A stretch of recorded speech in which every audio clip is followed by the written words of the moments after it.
Sarah se retrouva assise à la table en acajou, observant la scène familière qui se déployait autour d'elle. Les échanges s'écoulaient comme une performance soigneusement chorégraphiée, abordant des sujets tels que la météo, les vacances et les dernières séries à la mode sur Netflix que tout le monde semblait binge-watcher. Des éclats de rire éclataient aux moments attendus, des têtes hochaient en synchronie, et le rythme réconfortant de la conversation légère enveloppait l'espace tel une musique de fond. Pourtant, sous cette apparence agréable, Sarah percevait quelque chose de plus profond. Elle remarquait le tremblement dans la voix de Michael lorsqu'il évoquait sa promotion, une révélation de sa peur sous-jacente de l'échec. Elle observait le regard de Jennifer s'éloigner lorsque des questions sur son mariage surgissaient, le sourire se resserrant subtilement au coin de ses lèvres. Elle sentait le lourd silence de David, qui se renfermait sur lui-même chaque fois que les discussions touchaient au succès et à l'ambition.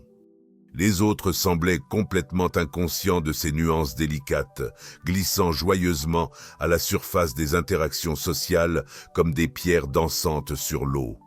Mais Sarah, elle, s'enfonçait chaque fois plus profondément à chaque regard, à chaque pause et chaque phrase soigneusement choisie. C'était comme si elle avait une antenne invisible accordée à des fréquences indétectables pour les autres. Lorsque la conversation pivotait vers l'actualité, Sarah ressentait une agitation en elle. Là se trouvait une occasion d'approfondir, d'insuffler un sens pour ce type de discours qui nourrissait son esprit. Elle se pencha un peu plus, sa voix empreinte d'une réelle curiosité et d'inquiétude. N'est-il pas fascinant que, malgré notre connectivité grâce à la technologie, les taux de solitude soient à un niveau record? J'ai récemment lu à propos de ce paradoxe où les réseaux sociaux engendrent à la fois connexion et isolement simultanément. Cela me conduit à me demander, nous connectons-nous vraiment les uns aux autres ou faisons-nous simplement semblant de nous connecter? Sarah ressentit le picotement familier du rejet, la barrière invisible qui semblait envelopper ses mots chaque fois qu'elle s'efforçait d'aller au-delà du superficiel. Elle offrit un sourire courtois et se renferma sur elle-même, portant le poids de ses pensées non dites, comme si elles étaient des pierres dans ses poches. Ce récit illustre la vie d'un penseur profond, non pas un conte fantaisiste d'un génie incompris, mais une enquête sans phare et sincère sur la clarté de la perception dans un monde qui penche vers l'ignorance réconfortante. Elle raconte l'histoire d'individus qui ressentent intensément, pensent de manière critique et questionnent sans relâche dans une société qui valorise la conformité et sanctionne l'authenticité. Ainsi, mon cœur s'est entremêlé avec le vôtre, laissant mon esprit froid et désolé. Aucun amour ne coupe aussi profondément que celui-ci. La pluie tombe sur mon esprit, votre ombre reste inflexible. Ce déluge alourdit mon cœur. Votre amour n'offre aucune chaleur, me laissant telle une baleine accablée par des larmes dans l'obscurité. Vous avez laissé votre empreinte au milieu des sons de tambour en métal, alors que les rues de Chicago encadrent mon existence. Carl Jung, le psychologue révolutionnaire connu pour avoir exploré les territoires inexplorés de l'esprit humain, a profondément ressenti ce phénomène. Il a déclaré « Plus une personne est intelligente et consciente d'elle-même, plus elle endure l'inconscient collectif de la société. Ce n'est pas un symbole de fierté. C'est une note d'avertissement, une reconnaissance du fardeau exquis que ceux qui ne peuvent pas défaire leur réalisation portent. Qu'est-ce qui définit un penseur profond? Est-ce l'intellect, la sensibilité, ou peut-être un cruel coup du sort qui condamne certaines âmes à un statut indéfectible d'outsider? La réponse est bien plus complexe et captivante qu'on ne pourrait le penser. Friedrich Nietzsche, le philosophe allemand célèbre pour avoir proclamé que Dieu est mort, a compris la profonde solitude qui découle de la capacité à voir à travers les façades réconfortantes de la société. Il a écrit sur l'esprit libre, ceux qui se sont émancipés de la pensée conventionnelle, mais se retrouvent maintenant errants dans une wilderness de leur propre création. En fin de compte, ces esprits libres, a-t-il soutenu, sont essentiels à l'avancement de l'humanité. Ils ont payé un prix élevé pour leur liberté. La voix d'un penseur profond commence souvent dans l'enfance, à ces moments cruciaux où d'autres enfants acceptent la réalité telle qu'elle est, tandis que certains commencent à poser des questions inconfortables qui déstabilisent les adultes. Pourquoi les adultes disent-ils une chose et agissent différemment? Pourquoi doit-on feindre le bonheur quand on ressent tout autre chose? Pourquoi l'amour semble-t-il parfois avoir des conditions? Pourquoi les règles semblent-elles arbitraires? Ces enfants réalisent rapidement que leurs interrogations ne sont pas bienvenues. Ils sont encouragés à ne pas trop analyser, à simplement accepter les choses telles qu'elles sont, à se conformer à ce que font les autres enfants. Pourtant, les questions persistent. Elles se retirent simplement sous la surface, devenant plus complexes et pressantes à chaque année qui passe. Arthur Schopenhauer, le philosophe mélancolique qui a influencé Nietzsche et Jung, a observé que la plupart des gens ressemblent à des hérissons essayant de rester au chaud en hiver. Ils se rassemblent pour se réconforter, mais lorsqu'ils se rapprochent trop, ils se blessent les uns les autres avec leur piquant. Le penseur profond se sent souvent comme un hérisson, au piquant particulièrement aigu, désireux de connexion, mais semblant inévitablement blesser ceux qui s'approchent. Ce qui ajoute une couche d'intrigue à cette situation, c'est que les penseurs profonds ne sont pas seulement distincts intellectuellement, ils sont également neurologiquement différents. Les recherches de la neuroscientifique Dr. Hélène Aron sur les individus hautement sensibles indique qu'environ 20% des personnes possèdent un système nerveux plus sensible, leur permettant de traiter les informations plus en profondeur et d'être plus à l'écoute des nuances de leur environnement. Ceux qu'elle qualifie de personnes hautement sensibles, PHS, se chevauchent souvent considérablement avec ce que nous pourrions caractériser comme des penseurs profonds. Le cerveau d'un penseur profond fonctionne différemment sur un plan fondamental. Il remarque des détails que les autres négligents, perçoivent les nuances émotionnelles et digèrent les informations de manière plus approfondie. Dans une société qui privilégie les décisions rapides et les interactions superficielles, ce niveau de traitement profond peut sembler plus un obstacle qu'un avantage. Considérons l'environnement de bureau où la quête de signification et d'authenticité du penseur profond entre en conflit avec l'accent mis sur l'efficacité et l'uniformité par la culture d'entreprise. Alors que d'autres peuvent mettre de côté leurs principes et simplement remplir leur rôle, le penseur profond trouve difficile de s'engager dans des tâches qui semblent dépourvues de but ou éthiquement ambiguës. Ce sont ceux qui soulèvent des questions difficiles lors des discussions, qui attirent l'attention sur des problèmes évidents qui sont ignorés et qui évitent de participer au commérage de bureau ou au jargon d'entreprise.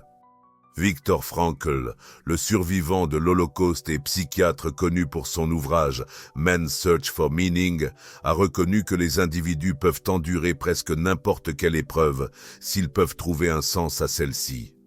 Pourtant, que se passe-t-il lorsque la société supprime systématiquement le sens des expériences humaines? Que se passe-t-il quand le travail se résume à une simple productivité, que les relations deviennent transactionnelles et que l'existence ressemble à une série de distractions? Le penseur profond ressent ce manque de sens plus intensément que les autres. Ils ne peuvent pas simplement agir par habitude ou se contenter de survivre. Ils ont besoin que leur vie ait un sens, que leur travail ait une finalité et que leurs relations soient authentiques dans un monde qui semble souvent conçu pour obstruer ces aspects mêmes. Est-il surprenant qu'ils ressentent un sentiment d'isolement? La fréquence de la vérité. Avez-vous déjà remarqué comment certaines personnes semblent fonctionner sur une longueur d'onde complètement différente? Elles communiquent dans un langage qui peut ressembler au vôtre, mais qui véhicule des nuances que vous ne pouvez pas entièrement comprendre. Elles trouvent de l'humour dans des blagues qui semblent inintéressantes, s'enthousiasment pour des choses qui peuvent paraître futiles et restent indifférentes à des expériences qui résonnent profondément en vous. Ce phénomène n'est pas simplement lié à l'intelligence ou à l'éducation, il est lié à la fréquence. Jung a exploré le concept d'inconscient collectif, le domaine psychique partagé où résident les peurs, désirs et schémas archétypaux les plus profonds de l'humanité. Il croyait que pour la plupart des individus, leur existence entière passe sans véritable confrontation avec leurs propres éléments inconscients. Ils se contentent souvent de suivre des récits façonnés par d'autres sans remettre en question les principes fondamentaux qui influencent leur vie. En revanche, le penseur profond a établi une connexion avec cette dimension profonde. Il a ressenti quelque chose d'authentique sous les couches superficielles de la conscience quotidienne. Une fois que vous avez fait l'expérience de cette authenticité, tout le reste apparaît comme une simple performance. C'est comme découvrir des couleurs vives après avoir passé votre vie dans un environnement monochrome. Vous ne pouvez plus ignorer cette vivacité et faire semblant que le gris suffise devient impossible. Cela nous amène à ce que nous pourrions appeler le dilemme de la fréquence. Les penseurs profonds résonnent à la fréquence de la vérité, tandis qu'une grande partie de la société opère à la fréquence du confort. La vérité apporte souvent de l'inconfort, des incommodités et des perturbations. Elle nous oblige à affronter des questions que nous préférerions ignorer, à ressentir des émotions que nous préférerions anesthésier et à remettre en question des croyances que nous tenons habituellement pour acquises. L'idée bouddhiste de Maya, le voile illusoire qui cache la réalité, met en lumière cette situation. La plupart des individus existent en toute sécurité au sein de Maya, confondant l'illusion avec la réalité. Néanmoins, le penseur profond a jeté un œil derrière le voile, rendant impossible pour lui de participer à la prétence collective avec la même inconscience qu'auparavant. Cette révélation ne les élève pas au-dessus des autres, elle les isolera. Imaginez être la seule personne dans une pièce à réaliser que l'empereur est nu.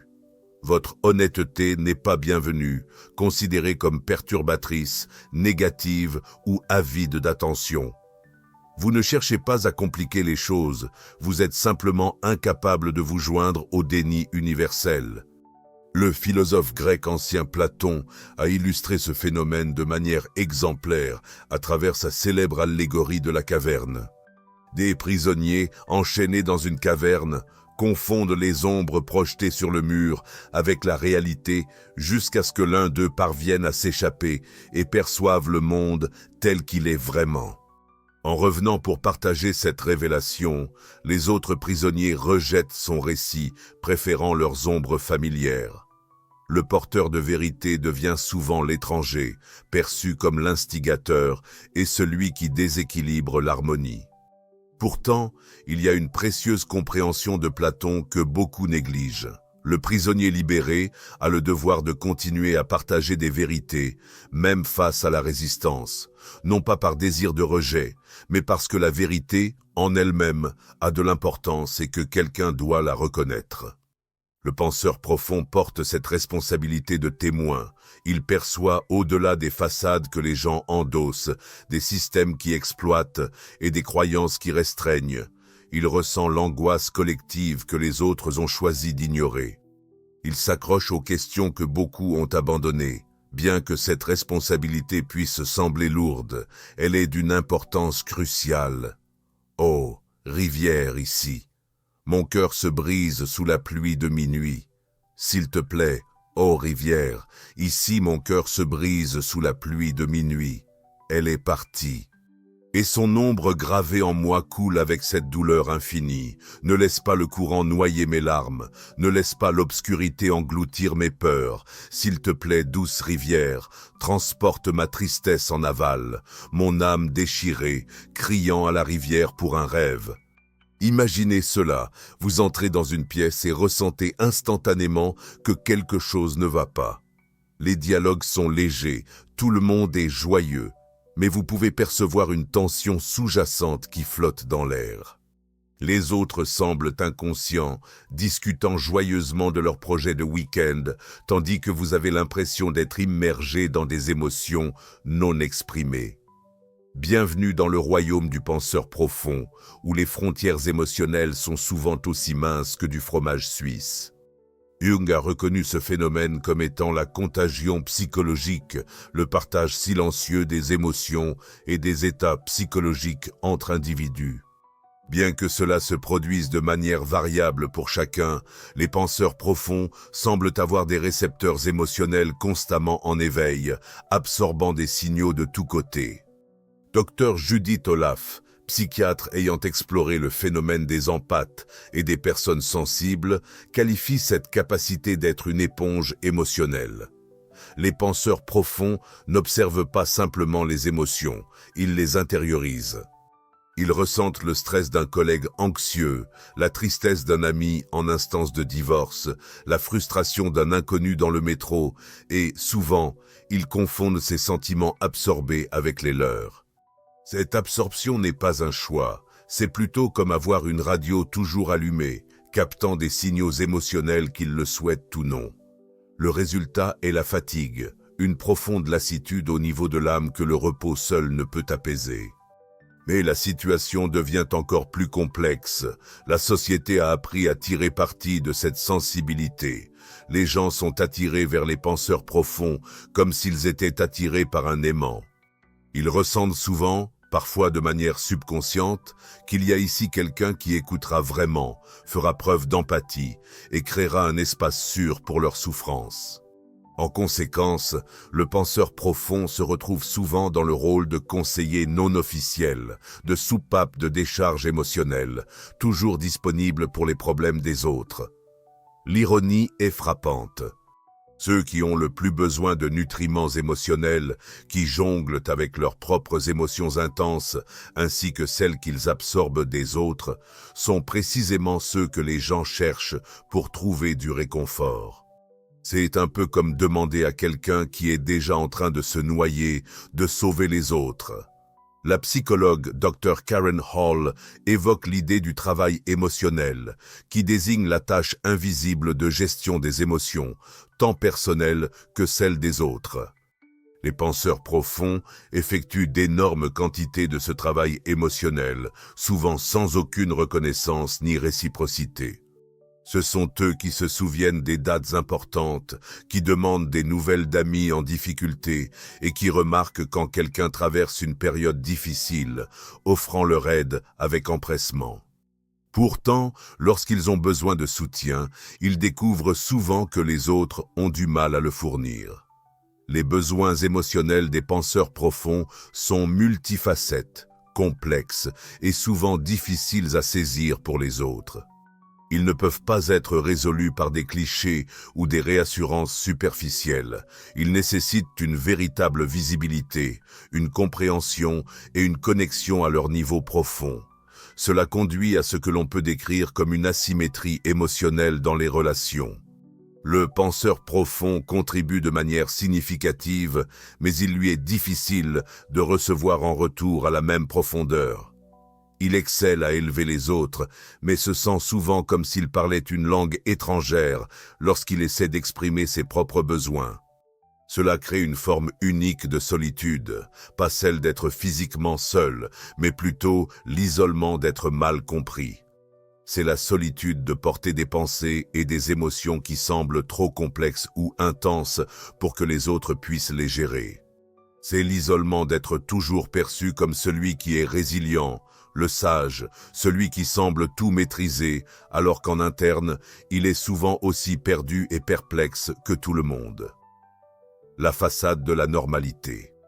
Il arrive un moment dans la vie de chaque penseur profond où il comprend qu'il est différent, pas spécial, mais différent. Cette prise de conscience se déroule souvent progressivement à travers une série de petits rejets, d'expressions perplexes et de silences malaisants. Elle favorise la prise de conscience que leur manière innée d'exister dans le monde est d'une manière ou d'une autre incorrecte, excessive ou inadaptée. Ainsi commence la création méthodique de ce que nous pouvons appeler le masque de normalité. Ce n'est pas une tromperie intentionnelle, c'est un moyen de survie. Le penseur profond apprend à tempérer sa voix, à choisir son langage avec soin et à évaluer le climat émotionnel de chaque espace avant de communiquer. Il devient habile à comprendre les gens, non pas par désir de manipulation, mais par nécessité. Le masque remplit plusieurs fonctions. Il protège le penseur profond du rejet, tout en lui permettant de naviguer dans la société plus aisément. Toutefois, il protège également les autres de l'inconfort qui accompagne la rencontre d'une vraie profondeur. Cette façade agit comme une forme de diplomatie émotionnelle, un moyen de communiquer. Ne t'inquiète pas, je ne vais pas te pousser à ressentir des choses que tu n'es pas prêt à affronter. Cependant, maintenir ces masques est épuisant. Ils exigent une vigilance constante, une performance acharnée et un déni continu de son vrai soi. Le penseur profond a maîtrisé l'art de rire à des blagues qui ne l'amusent pas, de montrer de l'enthousiasme pour des sujets qui l'ennuient et de dissimuler ses réactions à la cruauté et à la superficialité qu'il rencontre au quotidien. Le philosophe existentiel Jean-Paul Sartre a exploré le concept de la mauvaise foi, révélant comment nous nous trompons nous-mêmes pour éviter l'inquiétude de l'existence véritable. Pour ce penseur profond, se masquer n'est pas une façon de renier sa propre authenticité. Au contraire, c'est présenter son moi véritable d'une manière acceptable pour les autres. Ils possèdent une compréhension claire de qui ils sont, mais parfois, ils ne peuvent pas se permettre de le révéler. Cela crée une division au sein de l'identité du penseur profond.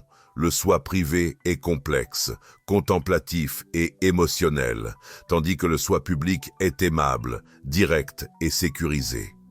L'effort nécessaire pour maintenir cette division est immense et conduit à ce que les psychologues décrivent comme la fatigue du masquage.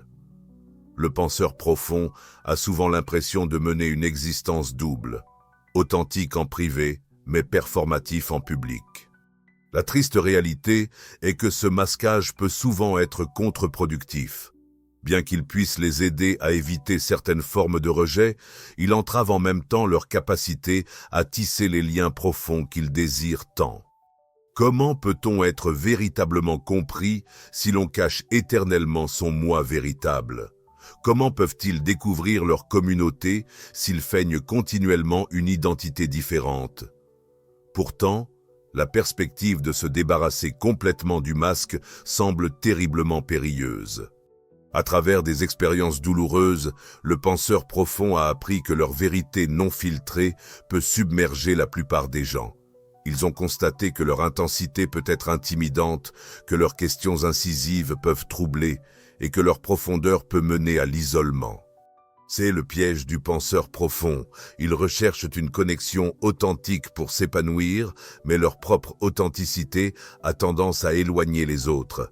Ils souhaitent être vus et compris, mais leur véritable essence déclenche souvent un inconfort chez ceux qui les entourent. Ils désirent une communauté, mais ils peinent à trouver d'autres capables de correspondre à leur profondeur. La conspiration de l'inconscient collectif. La notion de l'inconscient collectif de Jung postule qu'en dessous de notre conscience personnelle réside un royaume psychologique commun rempli de motifs archétypaux et d'images primordiales qui influencent les expériences humaines.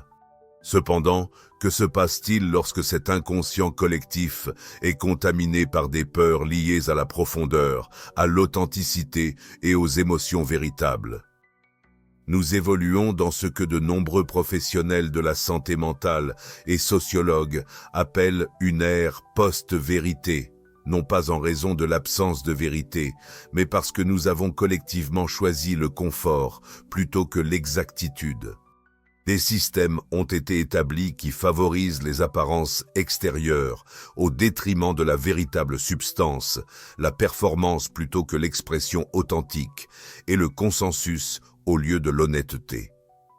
Le penseur profond se retrouve souvent en désaccord avec cet état d'esprit collectif. Ils ressemblent à l'enfant du conte de fées qui révèle le manque de vêtements de l'empereur. Pourtant, Au lieu d'être félicité pour sa franchise, il est réduit au silence, mis à l'écart ou présenté comme négatif. Prenons par exemple le lieu de travail contemporain, où l'intelligence émotionnelle est célébrée en théorie, mais pénalisée dans la pratique. Un penseur profond qui identifie des dynamiques toxiques remet en question des comportements contraires à l'éthique ou s'abstient de s'engager dans la politique du bureau est souvent étiqueté comme non coopératif ou problématique. Les traits mêmes qui ajoutent de la valeur, comme leur intégrité, leur perspective et leur refus de compromettre leurs principes, deviennent des liabilities dans des environnements qui privilégient la conformité plutôt que la conscience. Le système éducatif illustre également ce phénomène. Dès leur plus jeune âge, les enfants apprennent à privilégier la bonne réponse plutôt que la bonne question. Ils sont récompensés pour la mémorisation par cœur et la conformité, non pas pour leur esprit critique ou leur pensée créative. L'enfant penseur, qui remet instinctivement en question les postulats et cherche à comprendre plutôt qu'à obtenir de simples informations, fait souvent face à des difficultés dans de tels environnements. De plus, les réseaux sociaux aggravent cette tendance en favorisant des chambres d'écho où les complexités sont réduites à des accroches et la nuance est sacrifiée au profit de la viralité. La tendance innée du penseur profond à des réflexions complexes et à des analyses détaillées ne s'adapte pas bien aux formats orientés vers la consommation immédiate et la gratification rapide. Peut-être plus préoccupante encore est l'émergence de ce que nous pourrions appeler la phobie de la profondeur au sein de l'inconscient collectif, une peur d'approfondir les aspects psychologiques et émotionnels.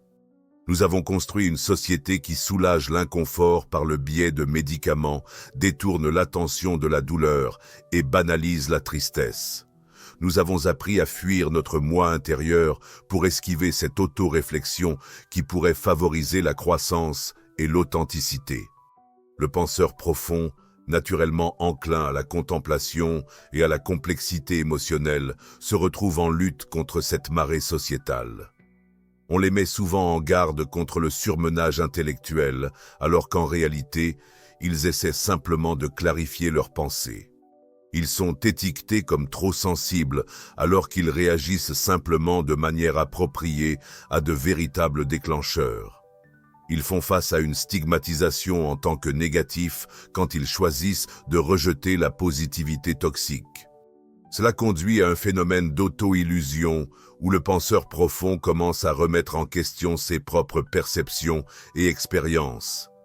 Il se demande s'ils sont vraiment trop, excessivement sensibles ou trop complexes. Ils intègrent le rejet sociétal de la profondeur, se demandant si leur manière d'exister dans le monde est en quelque sorte défaillante. Le paradoxe de l'existence. Une contradiction intéressante avec laquelle de nombreux penseurs profonds luttent est de se sentir à la fois invisibles et exposés. Invisibles, car leur riche paysage intérieur, rempli de pensées complexes, d'émotions profondes et d'insights subtils, reste largement inaperçu par ceux qui les entourent. Exposés, car leur sensibilité accrue les rend vulnérables à chaque léger affront, rejet et malentendu.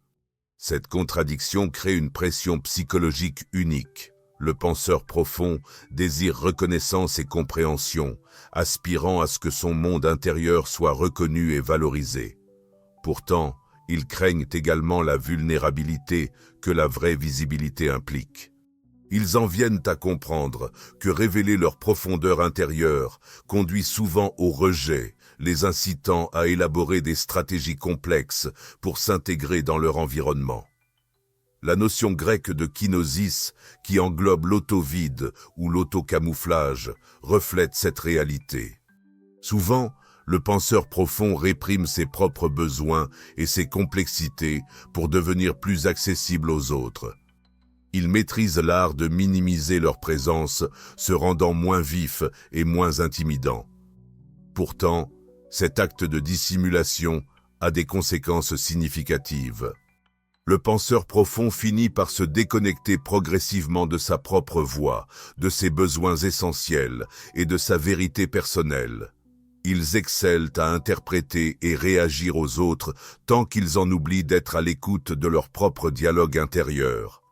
Ils développent une compétence dans l'illusion émotionnelle, s'adaptant habilement à l'environnement qui les entoure. Le paradoxe réside dans le fait que cette capacité d'adaptation, née de la nécessité de naviguer dans un monde qui peine souvent à les comprendre, les rend paradoxalement encore plus invisibles. Ils se transforment en caméléons, habiles à se façonner selon les besoins des autres, au point de perdre de vue leur véritable identité. Cette situation donne naissance à ce que l'on pourrait appeler le piège de l'authenticité. Le penseur profond reconnaît que l'authenticité est cruciale pour établir des connexions significatives. Cependant, il découvre que son moi authentique semble souvent écrasant pour les autres. Ainsi, il se trouve pris entre la solitude de l'isolement et l'angoisse du rejet. Le remède, s'il existe, ne réside pas dans la réduction de son authenticité, mais dans le choix plus sélectif des endroits et des personnes avec qui exprimer cette authenticité. Le penseur profond doit apprendre à identifier les environnements capables de nourrir sa profondeur et ceux qui ne peuvent pas l'accueillir. Il doit réserver ses précieuses réflexions pour ceux qui les apprécient réellement. Jung a beaucoup parlé de l'archétype du guérisseur blessé, une personne ayant rencontré les adversités de la vie et transformant sa souffrance en source de guérison pour autrui. De nombreux penseurs profonds illustrent cet archétype, portant en eux à la fois d'importantes blessures et une sagesse immense. Les blessures des penseurs profonds proviennent souvent d'une vie à se sentir incompris, mis de côté ou trop débordant pour leur entourage. On leur a souvent demandé de tempérer leur éclat, de faire taire leur voix et de s'abstenir de poser des questions dérangeantes. Ils ont connu la douleur des véritables connexions, rencontrant plutôt l'inconfort ou le rejet. Cependant, ces mêmes blessures se transforment en source d'empathie et de compréhension. Un penseur profond, ayant ressenti la douleur du rejet, devient habile à créer des environnements sécurisants pour les autres. Celui qui a été mal jugé développe une capacité unique à vraiment voir et écouter les autres. L'individu qui a été considéré comme excessif apprend à accueillir l'intensité des autres. Cette métamorphose du blessé au guérisseur n'est ni automatique ni simple. Elle nécessite ce que Jung appelait l'individuation, le processus d'intégration de tous les aspects de soi, y compris ces éléments ombrageux que nous préférons souvent ignorer. Les penseurs profonds doivent reconnaître leur sensibilité comme une force, leur intensité comme une bénédiction et leur profondeur comme une ressource précieuse. Cependant, ils doivent également établir des limites pour protéger leur bien-être en résistant à l'envie de s'épuiser par les attentes des autres. Cela pourrait être l'aspect le plus redoutable du chemin du guérisseur blessé, apprendre à offrir du soutien sans s'épuiser, à aimer sans compromettre leur propre identité. Le penseur profond, en tant que guérisseur blessé, contribue quelque chose d'extraordinaire au monde. Ils apportent de la profondeur dans une culture de superficialité, de l'authenticité, dans un paysage de tromperie et une véritable connexion dans un environnement de plus en plus déconnecté. Ils agissent comme des canaux entre le conscient et l'inconscient, l'articulé et l'inexprimé, l'expérimenté et l'inexpérimenté. L'alchimie de la solitude. Bien que la solitude et la mélancolie soient souvent confondues, elles sont des expériences nettement différentes. La mélancolie est l'angoisse de se sentir détaché des autres, alors que la solitude est la joie d'être en harmonie avec soi-même. Pour le penseur profond, discerner entre ces états émotionnels est vital pour le bien-être mental. Ils se retrouvent souvent dans la solitude, non par choix, mais en raison de circonstances hors de leur contrôle. La profondeur de leurs pensées peut être écrasante pour les autres, leur nature passionnée peut être accablante et leurs questions profondes peuvent sembler menaçantes. Cela peut entraîner un sentiment d'exclusion des groupes sociaux, d'être négligé pour des interactions superficielles ou simplement d'être mal compris lors des rassemblements. Pourtant, dans cette solitude imposée se cache un avantage inattendu. Libéré de la pression incessante de se conformer, le penseur profond peut enfin respirer librement. Ils peuvent s'engager avec leurs pensées profondes, ressentir leurs émotions complexes et plonger dans leur espace intérieur sans craindre le jugement ou le rejet. Cette solitude se transforme en un refuge où le penseur profond peut se reconnecter avec son véritable moi. Elle offre un espace pour traiter la myriade d'inputs qu'ils rencontrent dans le monde extérieur. Ils peuvent séparer leurs propres sentiments de ceux qu'ils ont absorbés des autres. C'est ici qu'ils peuvent redécouvrir qui ils sont réellement, dépouillés de tous les rôles et adaptations qu'ils ont adoptés. Les mystiques médiévaux comprenaient bien cette notion, articulant le concept de la nuit noire de l'âme, une phase marquée par une stérilité spirituelle et un sentiment d'abandon qui, en fin de compte, ouvre la voie à un lien plus profond avec le divin. De même, pour les penseurs profonds, des moments de solitude et d'isolement peuvent avoir un rôle similaire, faisant le ménage dans l'essentiel pour découvrir ce qui est vraiment significatif. Cependant, ce voyage transformateur exige de l'intention et de l'engagement. Le penseur profond doit maîtriser l'art de transformer la solitude en isolement, d'élever l'isolement en pensée réfléchie et de convertir le rejet en acceptation de soi. Ils doivent cultiver une relation réconfortante avec eux-mêmes, leur permettant de découvrir la connexion qu'ils désirent tant des autres au fond de leur propre psyché. Cela ne signifie pas se retirer dans un ermitage ou renoncer aux interactions humaines. Au contraire, cela implique de favoriser une relation avec soi-même suffisamment robuste pour être capable de discernement en ce qui concerne les relations avec autrui. Lorsque le désespoir de validation s'estompe, on peut alors attendre une compréhension authentique. La question récurrente que de nombreux penseurs profonds se posent est « Où est ma place ?» Après des années à se sentir comme des outsiders dans leur propre société, ils s'interrogent sur l'existence d'autres personnes qui résonnent avec leurs expériences, ceux qui pensent de manière critique, ressentent intensément et remettent constamment en question le statu quo. Heureusement, de telles personnes existent vraiment. Le défi, cependant, réside dans la nécessité d'avoir à la fois patience et courage pour les rechercher. Les penseurs profonds sont naturellement attirés par des lieux et des activités spécifiques. Ils se retrouvent souvent dans des librairies et des bibliothèques, des galeries d'art et des musées, des cafés et des coins tranquilles. Leurs intérêts incluent la philosophie et la psychologie, la littérature et la poésie, ainsi que les pratiques spirituelles et les arts de la guérison. Ils préfèrent les documentaires aux sitcoms, la profondeur au divertissement superficiel et la signification aux distractions. Pourtant, même dans ces espaces, les penseurs profonds restent souvent quelque peu dissimulés. Ils ont appris à se fondre dans le décor, à tempérer leur intensité et à évaluer l'atmosphère avant de révéler leur véritable identité. Ainsi, découvrir d'autres penseurs profonds nécessite une forme de radar émotionnel, la capacité de percevoir la profondeur au-delà des échanges ordinaires. Les indicateurs sont subtils mais identifiables. C'est l'individu qui pose des questions de suivi, qui montre une véritable curiosité pour vos pensées intérieures et qui cherche plus que la simplicité de surface. C'est la personne qui évoque des livres inconnus, qui perçoit des détails que les autres négligent et qui possède une conscience palpable.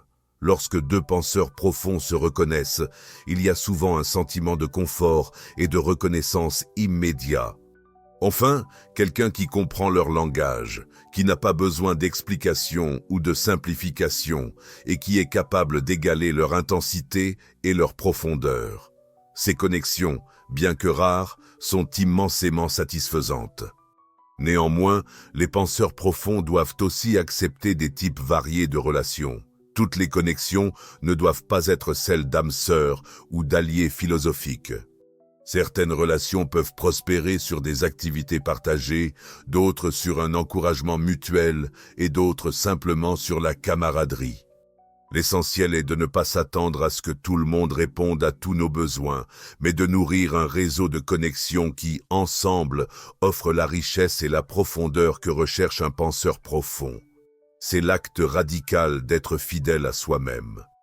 Dans une société qui profite de nos insécurités, l'authenticité devient une position révolutionnaire. Un penseur profond qui refuse de ternir son éclat, qui ose poser des questions inconfortables et qui privilégie le sens plutôt que les simples apparences, défie les structures établies qui prospèrent grâce à la conformité et au consumérisme. Réfléchissez à combien notre économie repose sur des individus se sentant inadéquats. Le secteur de la beauté prospère sur les insécurités liées à l'apparence. L'industrie du développement personnel bénéficie de notre sentiment de manque. Le monde du divertissement réussit en nous détournant de nos propres réalités. Un penseur profond qui a atteint l'acceptation de soi, chérissant la substance plutôt que la superficialité, et recherchant un sens au lieu de simple amusement, constitue un défi pour ces systèmes. C'est pourquoi ces penseurs profonds, authentiques, se retrouvent souvent mis de côté ou étiquetés comme problématiques.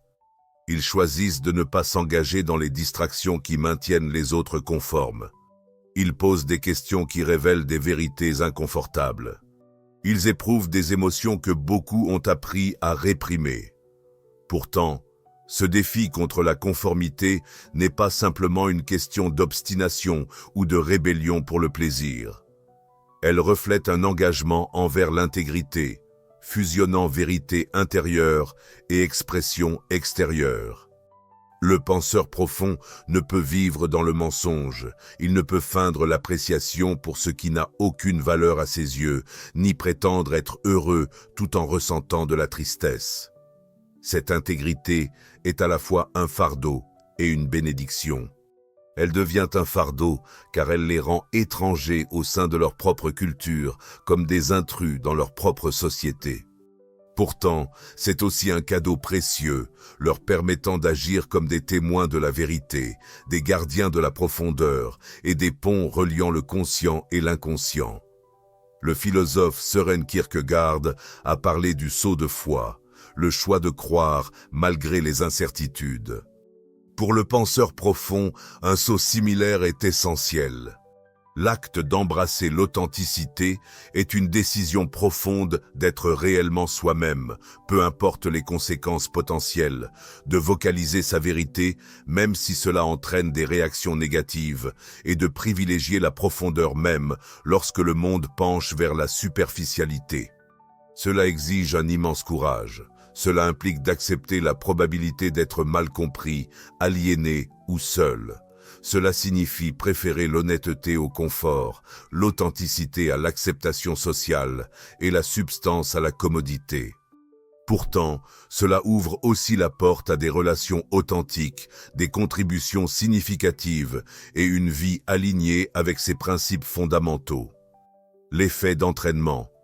L'impact d'un penseur profond résonne bien au-delà de son environnement immédiat. Tout comme un galet jeté dans des eaux calmes, sa sincérité génère des vagues qui s'étendent d'une manière qu'il ne peut jamais pleinement percevoir ou comprendre. En choisissant de ne pas participer à l'ignorance collective, il permet aux autres de s'éveiller. Son dévouement à la profondeur crée des opportunités pour les autres d'explorer leur paysage intérieur. Cette influence opère souvent de manière nuancée et indirecte. Le penseur profond peut ne pas être conscient que sa volonté d'affronter des questions difficiles a suscité une introspection chez quelqu'un d'autre. Il peut ne pas réaliser que son ouverture émotionnelle a accordé à une autre personne la liberté de reconnaître ses propres sentiments. Il ne peut jamais comprendre que son authenticité sert de phare pour ceux qui cherchent leur propre chemin. Cependant, ces ondulations sont tangibles. Chaque fois qu'un penseur profond privilégie la vérité à la performance, l'authenticité au confort et la profondeur à la superficialité, il contribue à un éveil plus large. Il favorise une culture qui chérit la substance sur l'apparence, le sens sur la trivialité et la conscience sur l'oubli. Cela représente la mission ultime du penseur profond, ne pas rechercher une compréhension universelle, mais rester fidèle à sa propre profondeur, ne pas résoudre les problèmes du monde, mais rejeter la participation à son déni collectif, ne pas chercher l'affection généralisée, mais cultiver suffisamment d'amour de soi pour rester authentique. La société a besoin de penseurs profonds plus que jamais. À une époque caractérisée par l'intelligence artificielle et les réalités virtuelles, nous avons besoin d'individus capables de penser en profondeur et d'exprimer des émotions authentiques. Alors que la polarisation augmente et que la nuance diminue, il y a une demande pour des voix capables d'embrasser la complexité et l'ambiguïté. Dans une société qui privilégie la rapidité plutôt que la profondeur, nous recherchons ceux qui sont prêts à faire une pause et à réfléchir avec soin. Si ces sentiments résonnent en vous, si vous avez souvent l'impression d'être trop dans un monde qui favorise le contraire, alors considérez cela comme un appel à l'action. C'est un appel à cesser de vous excuser pour vos pensées profondes, à arrêter de minimiser votre présence pour le confort des autres et à abandonner l'idée que la superficialité est suffisante. Vous n'êtes pas défectueux, vous n'êtes pas excessif, vous n'êtes pas le problème. Vous êtes éveillé dans une société qui préfère rester endormi, vous êtes conscient dans une culture qui opte pour l'ignorance, et vous êtes authentique dans un monde qui célèbre les comportements performatifs. Votre sensibilité n'est pas un inconvénient, c'est votre force unique. Votre profondeur n'est pas un fardeau, c'est un atout précieux. Votre intensité n'est pas une difficulté, c'est votre pouvoir. Le monde désire ce que vous apportez, même s'il a du mal à savoir comment l'accepter. Aller de l'avant ne consiste pas à diminuer qui vous êtes. Il s'agit d'améliorer votre capacité à embrasser votre vrai soi. Cela implique de reconnaître les environnements qui peuvent apprécier votre profondeur par rapport à ceux qui ne le peuvent pas. Il s'agit de découvrir votre communauté tout en gardant de la compassion pour ceux qui en sont en dehors. Il s'agit de cultiver un tel amour profond pour vous-même que les rejets du monde ne puissent pas nuire à votre essence. Il s'agit de favoriser une connexion solide avec votre authenticité, vous permettant de montrer de la compréhension envers le manque de conscience des autres. Il s'agit d'être tellement ancré dans votre propre vérité que vous pouvez résister à toute tempête de malentendus. Le chemin du penseur profond est sans aucun doute ardu. Il exige du courage, de la résilience et une volonté de traverser des chemins solitaires lorsque cela est nécessaire. Pourtant, cela offre aussi des récompenses que ceux qui restent en surface ne vivront jamais. Le bonheur d'une connexion véritable, l'épanouissement trouvé dans un travail porteur de sens, la sérénité de vivre en accord avec vos valeurs profondes. Vous n'êtes pas seul dans ce voyage. À travers le monde, il y a d'innombrables autres qui partagent votre expérience, questionnant également, ressentant et aspirant à la profondeur dans un monde superficiel. Certains croiseront votre chemin, d'autres seront attirés par vous. Ayez foi dans le fait que votre authenticité sert de lumière guide pour ceux qui peuvent la reconnaître et l'apprécier. Le monde peut sembler privilégier les illusions, pourtant, sous la surface, il aspire à la vérité. Par moments, il peut sembler célébrer la performance, mais au fond, il désire l'authenticité. Il pourrait sembler donner la priorité à la superficialité, mais son essence aspire à des connexions profondes. Vous êtes le remède à ce désir. Vous brillez dans l'obscurité. Vous apportez de la profondeur aux eaux peu profondes. Vous incarnez la vérité au milieu des illusions. Ne diminuez pas votre lumière pour plaire aux autres. Évitez de réduire votre vérité pour s'adapter à leur niveau de confort. Ne ressentez jamais le besoin de vous excuser d'être vous-même. Le monde a besoin de vos interrogations, de vos émotions, de votre profondeur et de votre authenticité. Il recherche votre refus d'accepter des solutions faciles, votre insistance sur le sens et votre dévouement à être sincère. Il réclame votre soi exceptionnel, complexe, intense et magnifique. Alors, accueillez votre vrai moi de tout cœur, complètement et sans réserve. Bien que le monde ne comprenne pas toujours votre essence, il sera inévitablement transformé par votre présence. En fin de compte, c'est ce que nous pouvons tous offrir de mieux, être qui nous sommes avec profondeur et authenticité. Ayez foi que cela suffit, car cela l'est vraiment. Vous êtes suffisant, vous êtes bien plus que suffisant. Vous êtes exactement ce dont le monde a besoin, même quand il ne le reconnaît pas. Bienvenue dans la communauté des éveillés. Bienvenue dans la confrérie des conscients. Bienvenue au rassemblement de ceux qui cherchent la profondeur. Vous avez trouvé votre foyer.